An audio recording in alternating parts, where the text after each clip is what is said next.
राज्यातील 84,000 आशा स्वयंसेविकांसाठी आणि 21,000 रुपयांपेक्षा कमी पगार असलेल्या कंत्राटी कर्मचाऱ्यांसाठी एक मोठी आणि आनंदाची बातमी समोर आली आहे.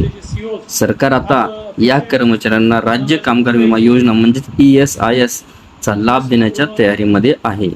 नेमका काय निर्णय झाला, कोणाला फायदा होणार आणि योजना कधी लागू होणार, चला आपण जाणून घेऊया. सार्वजनिक आरोग्य मंत्री यांनी अधिकाऱ्यांना ESIS योजना लागू करण्याचा प्रस्ताव तातडीने तयार करून शासनाकडे सादर करण्याचे निर्देश दिले आहेत. या बैठकीमध्ये आशा स्वयंसेविका, गटप्रवर्तक, राष्ट्रीय आरोग्य अभियानातील NHM कंत्राटी कर्मचारी, 108 आणि 102 आपत्कालीन सेवांमधील कर्मचारी तसंच 21,000 रुपयांपेक्षा कमी उत्पन्न असलेल्या विविध क्षेत्रातील कर्मचाऱ्यांना या योजनेचा लाभ देण्याबाबत चर्चा झाली आहे.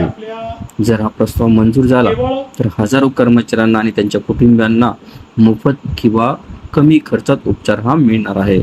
तसंच अपघात संरक्षण, गंभीर आजारावरील मदत, मातृत्व लाभ आणि सामाजिक सुरक्षा असे अनेक महत्त्वाचे लाभ हे मिळू शकतात.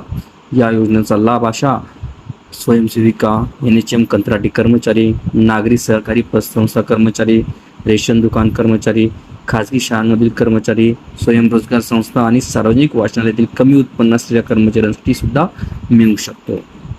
मात्र लक्षात ठेवा, सध्या हा प्रस्ताव तयार करण्याचे निर्देश देण्यात आले आहेत. अंतिम मंजुरीनंतरच ही योजना लागू होईल.